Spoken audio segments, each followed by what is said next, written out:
بسم الله.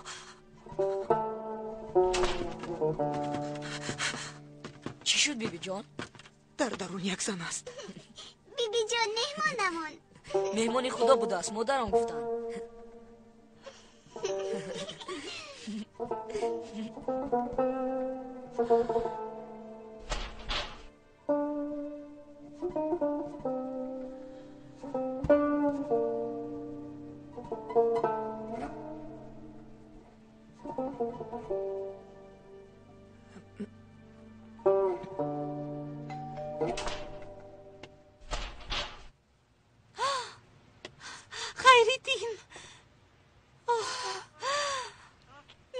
خیریدین خوش آمدی دادرکم، خوش آمدی. خوش آمدی. خدایا در نهایت دعایمان مستجاب گشت. خدایا صد شکر. خیریدین؟ امیر توی راست کجا یافتی؟ به فکرم جانان پشیمان شده است، برای همین جایش را گفت. خدا از تو راضی باشد. اگر او رو نمیافتی نمیدانم چی کار میکردم. استغفرالله ینگه.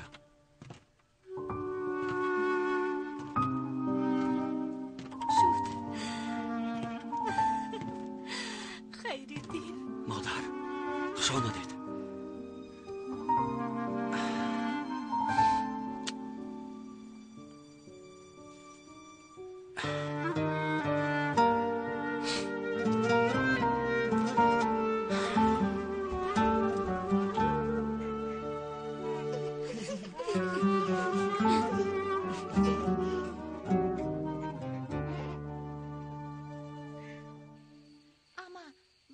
باید به فریده حقیقت رو گوییم.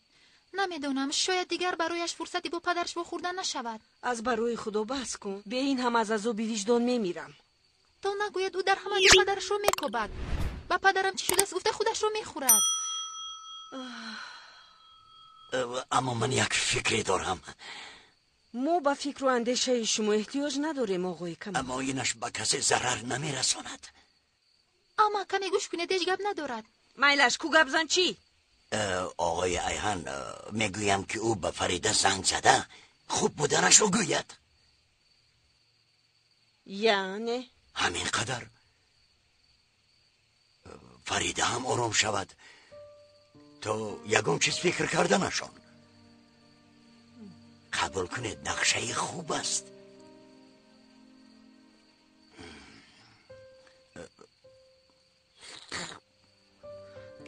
به ایهان میگویم.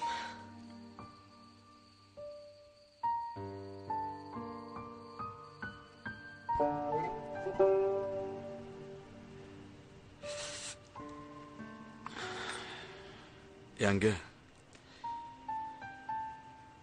نمیخوام طبع شما را خیره سازم، اما به فکرم پینار و تیمور در گریزاندن پدرتان علاقه دارند، چون که هر دویشان هم گرفتار بلا شدند. چی طور؟ امروز به شبه یک زن آمد، گفت که پینار و تیمور را یک مرد سلاحدار دزدید، ولی اصل کار را بینی من از شرف شبه دارم.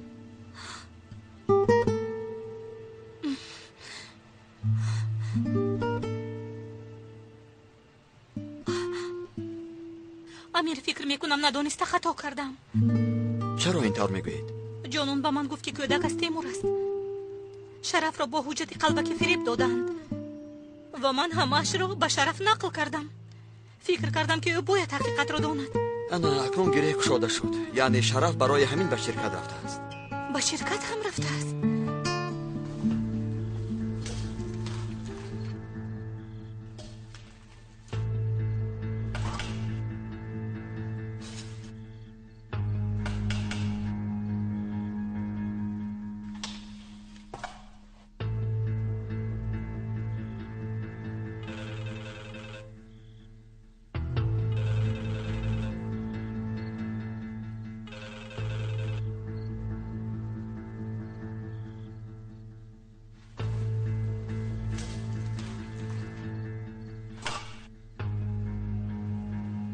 جواب نمیدهد.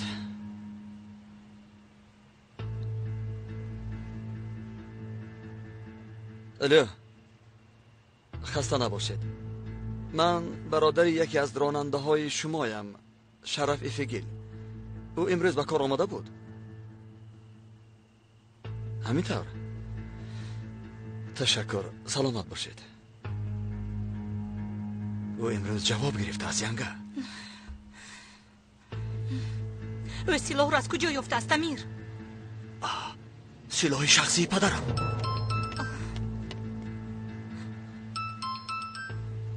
لبای فریده دخترم. پدر شما در کجایید؟ فریده جان من خوبم دخترم، از من خواطر نشو. پدر چرا شما از بیمارخانه برآمده رفتید؟ شما رو یگان کس گریزاند. هیچ چیز رو نپرس، دانسته باش که من خوبم. به نزدیکی وا میخوریم. پدر در کجا بودنتان رو گویید، من زود آمده شما رو میبرم. فریده جان دخترم گریه کرده، خودت را زیغ نکن. تو را خیلی دوست میدارم دخترم. بعد از 2 روز البته وا میخوریم. وعده میدیم فریده جان به تو زنگ میزنم، بعد وا میخوریم. پدر گوش کنید.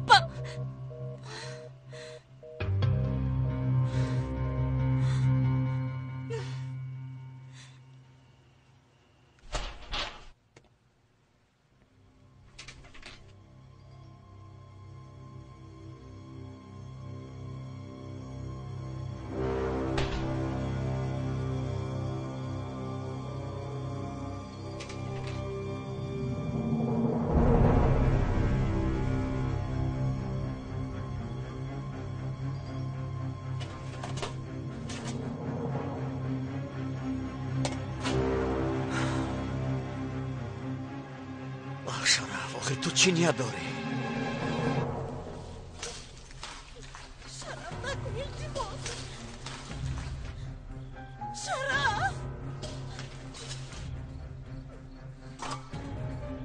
شرف التماس نکن. تو را میکشم ابله.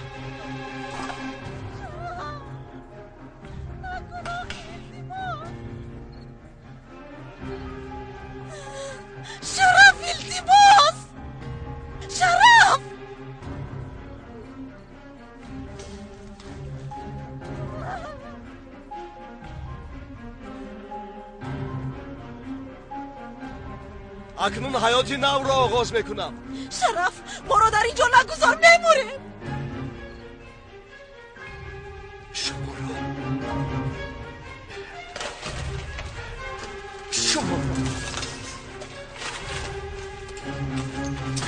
را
بله بابا جان، یگان حکایه خوب نقل کنید. این طور باشه نرفته یک چای مونه. شین نباهد شین.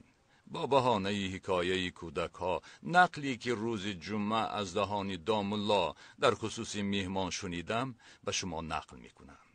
میهمان را در خانه همه دوست می‌دارند، همین طور نه؟ روز ابو هریره به نزد رسول خدا آمده میگوید: ای رسول خدا، چند روز است چیزی برای خوردن نمییابم، گرسنه روزه گرفتم. حضرت پیغمبر از این خیلی غمگین می شود. با چشمانشان آدمانی در نزدشان بوده را نظاره می کنند، اما کسی را نمی یابند تا ابو هریره را به خانه‌اش برده مهمانداری کند. این را فهمیده ابو طلحه از جایش می خیزد. ای رسول الله، او را من مهمانداری می کنم گفته گرفته به خانه‌اش می برد. اما او هم از دیگرانش فرق نمی کرد. او هم مثل دیگر یاران پیغمبر تمامی داراییش را در راه اسلام صرف می کرد. برای همین در دستش چیزی نداشت. همسرش تنها شوربا آماده می کرد و آن را بین فرزندانش تقسیم می کرد. وقتی همسرش مهمان را می بیند و شوهرش می گوید چکار می کنیم، مهمان را با چی ضیافت می دهیم؟ ابو طلحه باشد می گوید که اول کودک ها را خوابانیم تا خوراک طلب نکنند، صبح باز چاره اش را می بینیم. ما باشیم هر دو شوربای بیگاهی را به مهمان می دهیم، لیکن مهمان باید نخوردنی ما را نفهمد. خوبش وقتی که خوراک را می آری شم را خاموش کن تا مهمان خالی بودنی طبق ما را نبیند. بگذار براحت خوراکش را خورد. بعد آنها چنانی که مصلحت کردند همان طور کردند. وقتی که مهمان در تاریکی خوراکش را می خورد، آنها باشند قاشق را خالی برده می آوردند. وقتی نماز صبح جایشان را در پشت رسول الله گرفتند. رسول الله بعد از نماز رویش را به جانب ابو طلحه و ابو هریره گردانیده: دیشب کاری خیری کردید که در حق شما چنین آیت نازل شد. انا بچه ها، معنی آیت این است: با وجودی در تنگی بودن خود باید پیش از همه فکر دیگران را کنیم. یعنی پیش از خودمون فکر دیگران را میکنیم؟ بله پسرم، هر کی این کار را بکند گرچند فقیر هم باشد باطناً ثروتمند است. خداوند دل آنها را چنان با ایمان و باوری پر کرده است که حتی دردی کمبغلی را احساس نمی کنند.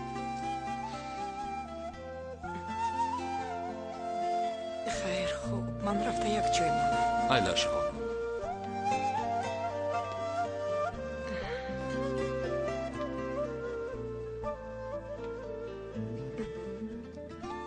چای دم کنم می نوشید؟ زحمت نکش دخترم. این طور نگویید. کنی بچه ها، یاری دید.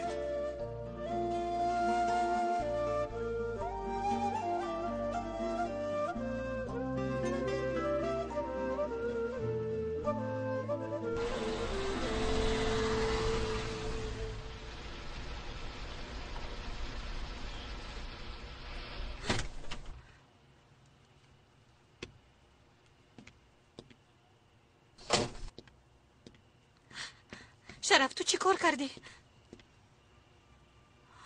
این چه احوال است؟ چیزی نیست، در کوچه با یک نفری برخوردم.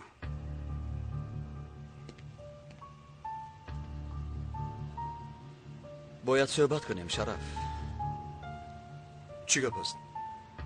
از نزد در راهم رو میبندید؟ سلاح پدرم را تو گرفتی؟ من گرفتم. چی شده است؟ با آن سلاح تو چیکار میکنی؟ انا گرفته در جایش گذار. کمی به غضب آمدم و گرفتم. خواستم به شرکت رفته جزای کارهای با من کردهشان را دیم، اما ترسانچکا گریختند. به این گپی تو حتی کودک هم باور نمی کند. خواهی باور کن نخواهی نه. امیر خیریدین رو یافت.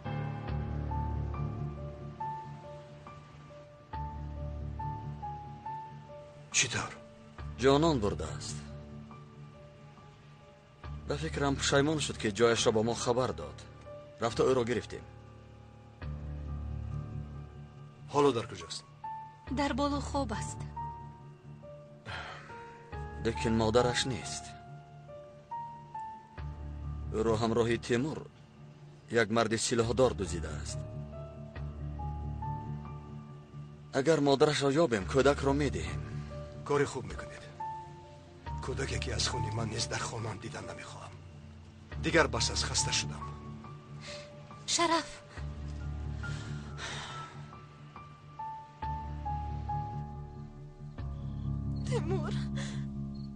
تیمور یگان راهش را یاب از اینجا برای ما. دمت را گیر. سبهایم را خراب نکن. با گناهی تو در اینجاییم. صاحب مال و ملک زیاد شدم. اکنون احوالم را بین. من در فکر پسرم هستم، تو باشی حالا هم پول میگویی.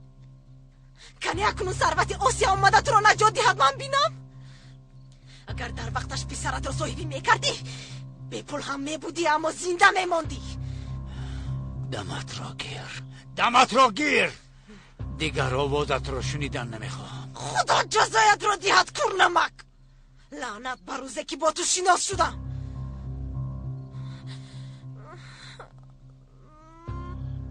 مادر کدامش؟ آسیا یا جانان؟ یا باز هست آنه که نمیشناسم؟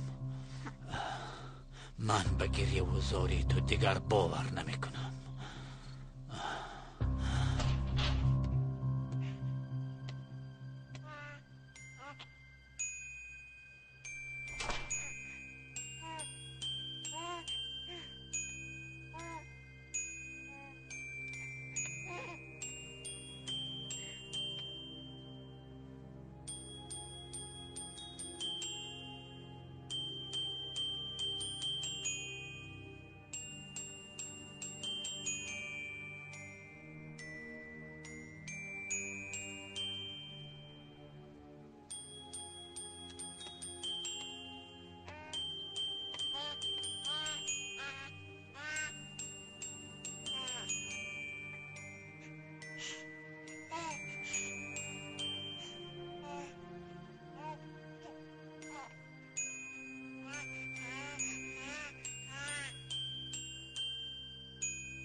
خاله جان دخترم، بیایید من رخت خوابتون رو آماده کنم.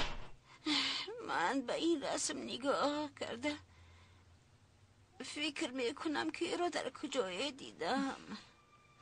او پدری من است. شاید در بیمارخانه دیده باشید. بله امروز دیدم. امروز؟ در نزدش دو مرد بود. با بچه را می بردند. حتی به من بل خوردند. آنها چه خیل بودند؟ آنها رو در خاطر دارید؟ به شما یکون چیز گفتند؟ یک نفرش جوان بود. او گپ نمیزد. دیگرش زود باش میگفت. اون دیگرش چی؟ او کمی کلان سالتر بود. ریش موی لب داشت. خدش میانه. گویا سر و سیمه می نمود. اما ایستاده از من بخشش پرسید. باوری دارید خاله جان؟ بله دخترم. اگر اونها رو یک باری دیگر بینید شناخته میتوانید؟ البته میشناسم، لیکن چرا تو خواطر شدی؟ خاله جان نمیدونید امروز یک بار پدرم از بیمارخانه گم شدند. برای همین میپرسم.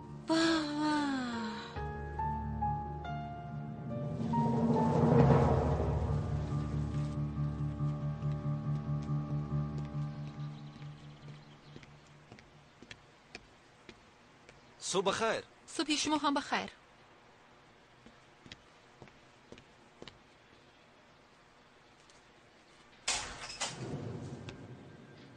بخیر است گلرو. شاید یک جای رویم گفتم. میلش، اما من امروز کار دارم، به امنیت نمی روم. همین طور. ما رو ببخش اگر میدونستم ناراحت نمی کردم. نه هیچ گپ نه. من هم برای صبحانه خرید میکنم. اگر خواهی تو را تا ساحل میبرم. میلش. یاسمن، تو یگون چیز نمیخواستی؟ میخواهم تنها بودن.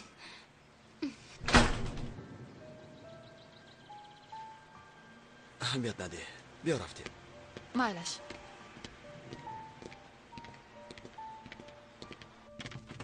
فریده، لابای تلفن من در کجاست؟ کودکان نگرفته باشن؟ تلفنی تو با آنها چه لازم؟ شاید در کیسه‌ات باشد. رفته بین. پالتویم در کجاست؟ بگو وقتی از ماشین فر آمدن در تنت نبود. شاید در ماشین باشد.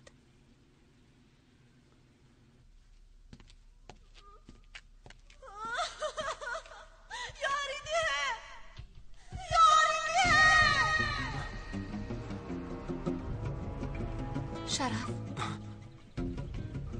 با تو چی شد؟ خوب هستی؟ خوبم، چیزی نیست. با فکرم در جای کار فراموش کردم. من زود رفته میگیرم. یگون چیز نمیخوری؟ نه بعد میخورم.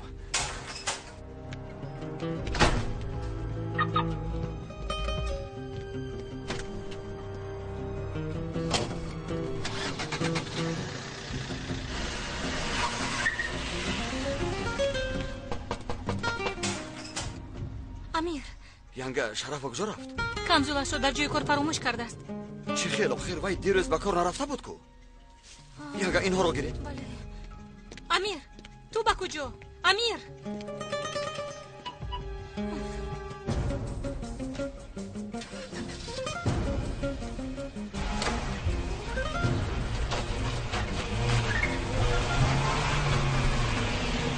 آقای غالب، لفافه‌ای که شما میکوبه در خونه‌اش است. اگر میتونستم حتما میگرفتم. برای همین به شما زنگ زدم. در خونه کی بودنش رو نمیدونم، اما امیر حاضر میبراید. اون طرفش کار شماست.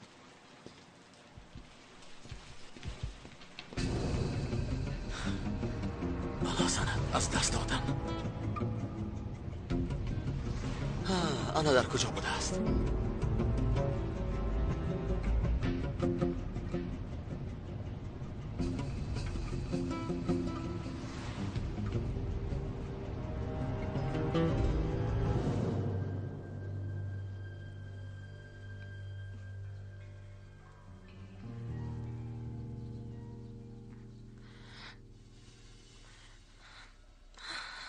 تیمور، تو یک دمدمت را گرفته میتوانی. لقد تمام اکسیژن را خوردی. مگر ما از نرسیدن هوا میمیریم؟ گرسنگی، تنگی هوا، ترس، یکی از این ما را میکشد. من هیچگاه فکر نمیکردم عاقبتش چنین میشود. زندگی براحتی داشتم. نه با کار کردن احتیاج داشتم و نه با پول جمع کردن. چشمانت را پوشیده آرزو کن. از این پس در خواب میبینی.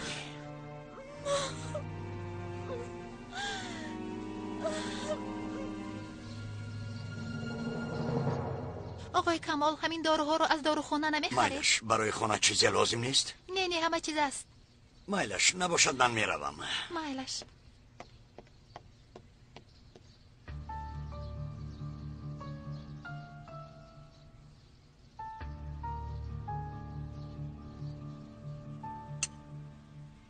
خاله جان، از شما یک خواهش کنم. مرحمت دخترم.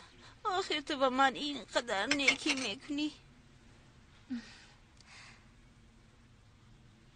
همون چیزهای دیروز به من نقل کردهتون رو با پلیس هم نقل میکنید. اون آدم ها رو نشون میدهید. اگر فایده آورد البته میآورد. البته من حوزی رفته جزدانم رو گرفته میآورم میبرویم. مایلش دخترم. تشکر.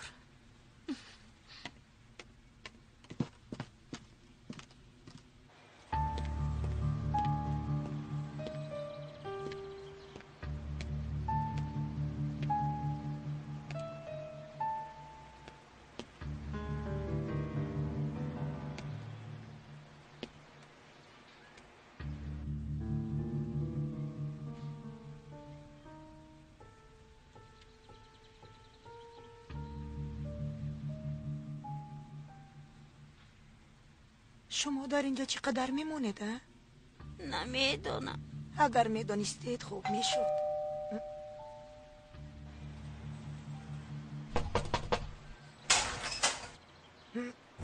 در اینجا چیکار میکنی؟ با در اون درو. خیلی دین در بالا است. با فکرم برای دیدن دخترم از اون نباید اجازت گیرم. التماس حالی بسر نکن. راف خانم نباید. با دخترم سلام کرده برآمده میروم.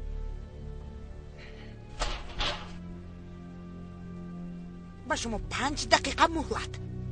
او رو دیدی دخترم؟ دیدی؟ تو رو با پدرت هم نشان نمیدهند.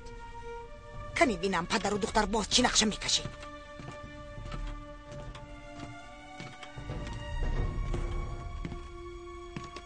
مادر جان ما میبرویم. خیر دخترم. بیاید رفتیم خاله جان.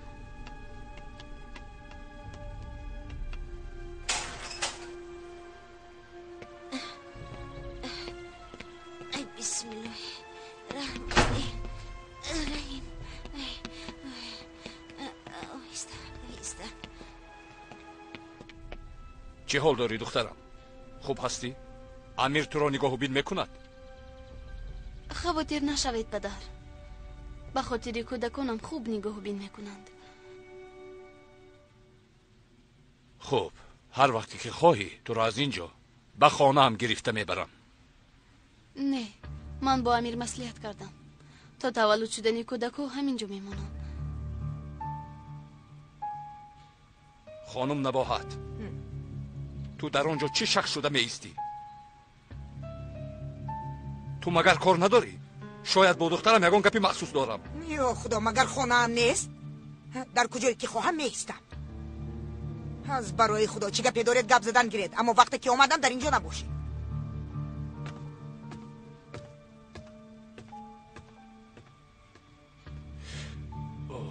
دخترم حلقم قاق شد، تشنه ماندم، آب بیار. من حالا با اون آشخانه رفتن نمیخواهم. مایلش.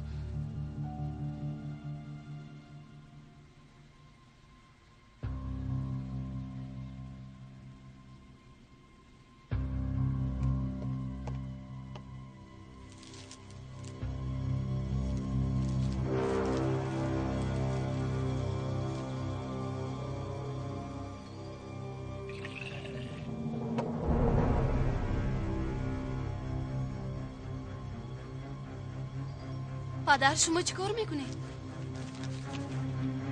مجبورم که این کار را کنم دخترم.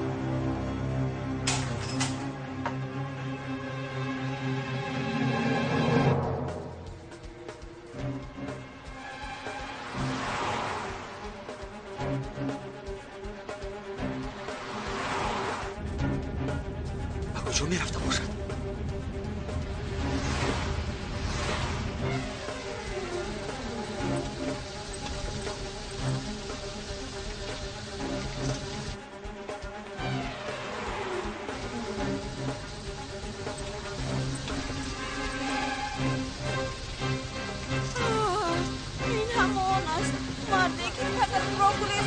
در کجا؟ به دارو خانه در آمد. بین انا به آنجا در آمد.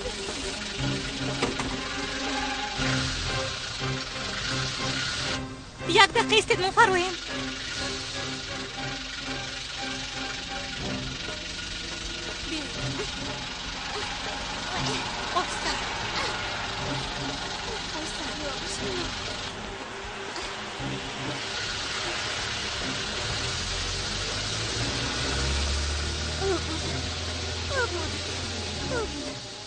دلت رو با من برخورنده.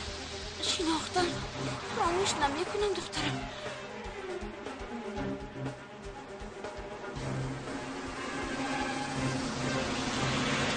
خاله جون بیای. شما از راست به خانه روید مایلش. مایلش دخترم. او را با این سراغ برده رسانید مایلش. گیرید این رو که رو فهمیدم خانم. خواتین خیر خدا.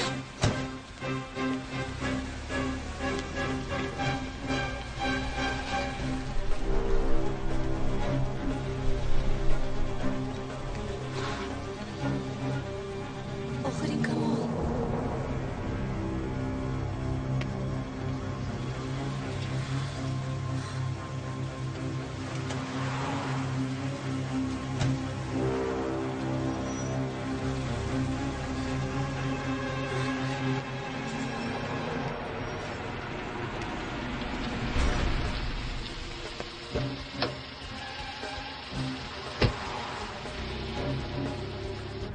از پس همون تاکسی زودتر.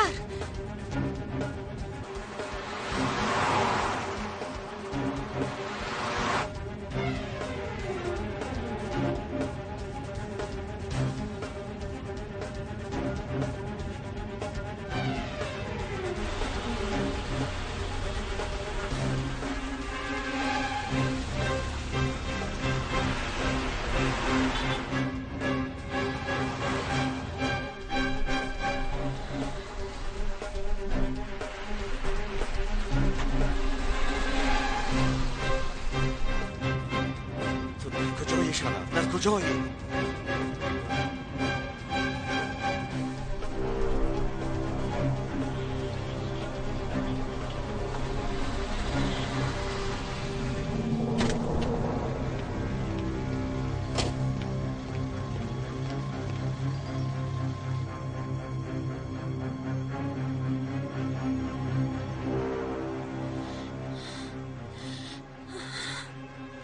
کاش یک قطره آب می بود.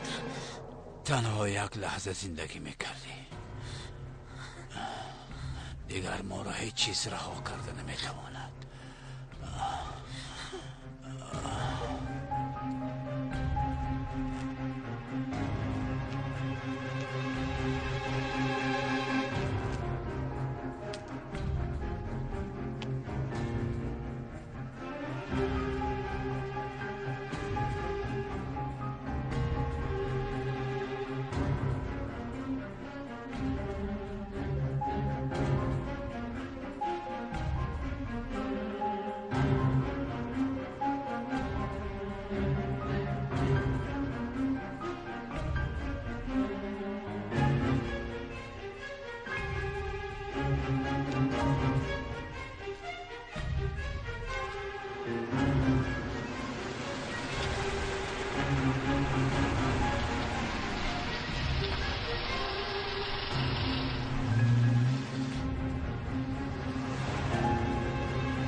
او رو آوردید؟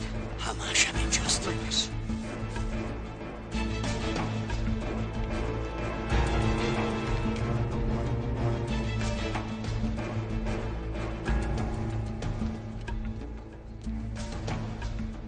یگان کس هست؟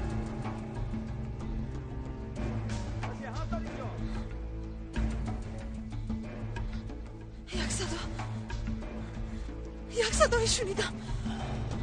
شاید از خواب شنیدی.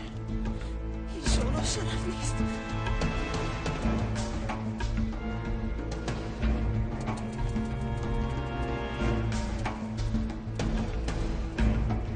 کسی هست؟ یگان کس هست در اینجا؟ یاری ده برا بشونمه.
آروم شو، با من گوش کن. همش رو با تو میفهمونم.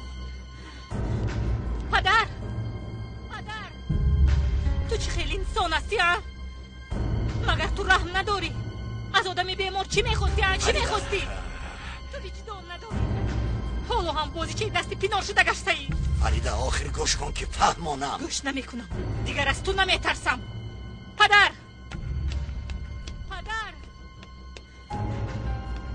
پدر در کجایید؟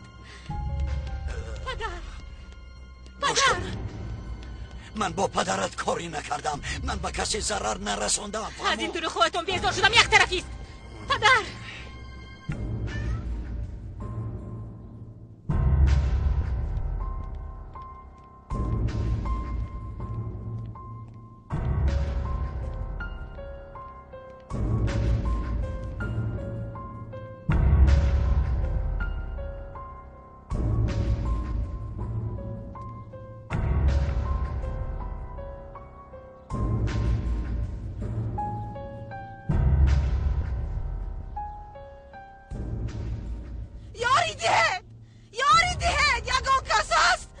بس است.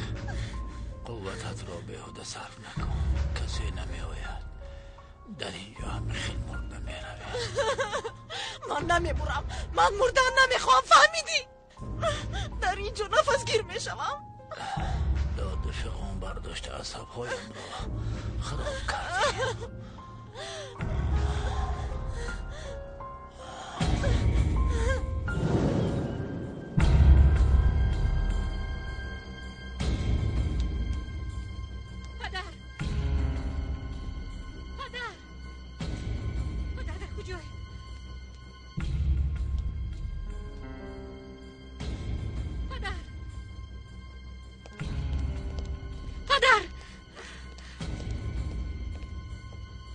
میبینی که کسی نیست. شما رو وقتی پدرم را از بیمارخانه بردنتون دیدم. با بیمارخانه رفتم اما پدر فریده ایستا با من گوش کن. فریده گوش کن. همش رو میفهمونم.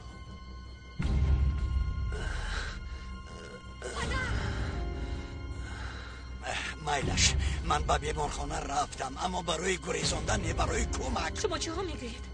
کی به شما حق داده است؟ حاضر با پلیس رفته همه‌اش رو نقل میکنم. این سفسطه‌تان رو با پلیس نقل میکنید. فریده نکن دخترم.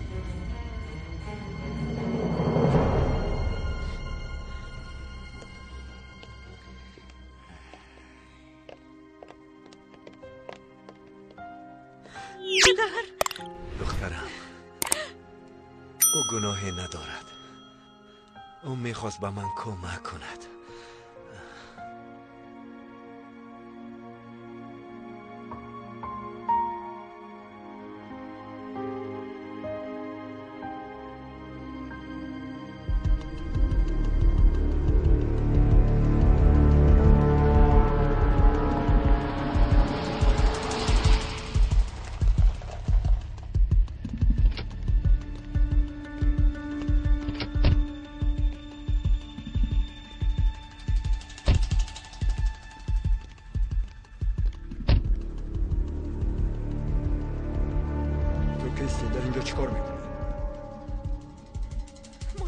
ماشین رو شنیدم. شاید شرف اومده باشد. شرف اومد. پوشایمان شده است. او برای ما رو از اینجا بردن اومد. من باوری دارم. شرف التماس ما رو از اینجا برار. التماس شرف.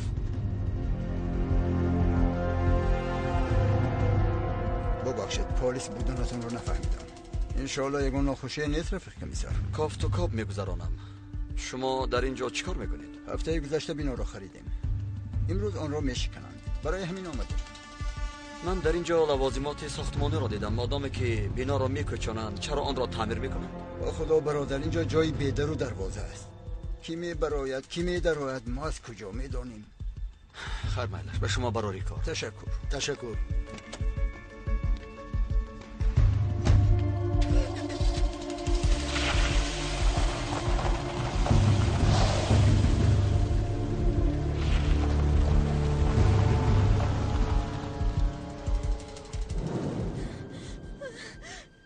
میخوایی به تو گویم که شرف وادی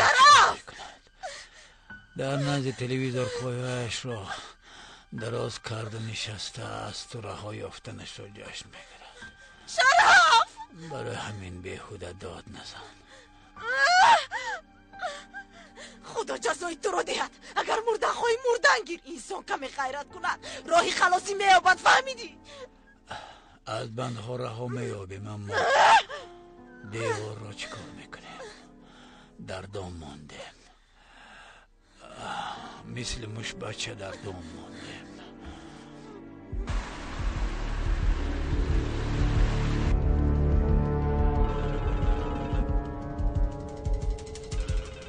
چی میخوای امیر؟ جواب نمیدیم. زنگ زدن گیر.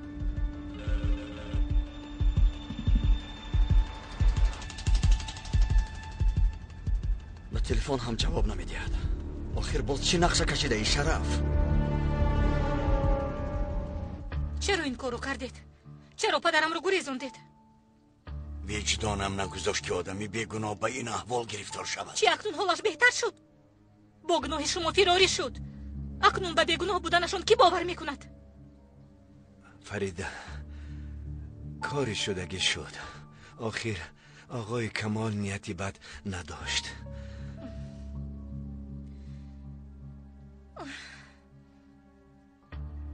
خانه از اونی کیست؟ به فکرم این کارو تنها نکرده اید؟ من کردم. خودم تنها. باور کردنش مشکل اما من در طرف شما هستم. همراهی پنار بودنم برای آن است که از او قصد گرفتن میخواهم. برای همین خانه دار شدید؟ حالا هم به من باور نمی کنی. اینطور باشد به سوال من جواب ده. تو را به کوی سفیداره کی جیغ زده بود؟ من به تو پیامک من فرستادم. مکتوب را به خاطر بیار. از بین کتاب یافتی. آن را هم من گذاشته بودم. تو را از سوختاری ویرانم من نجات دادم.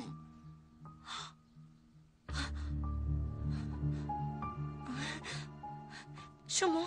با پنال خاندار شدم تا به او نزدیک شده از نقشه هایش آگاه باشم.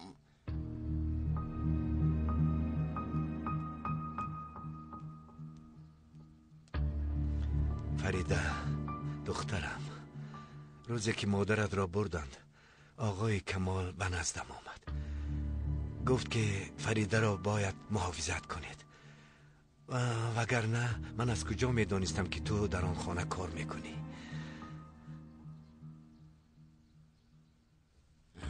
اکنون به من باور کردی؟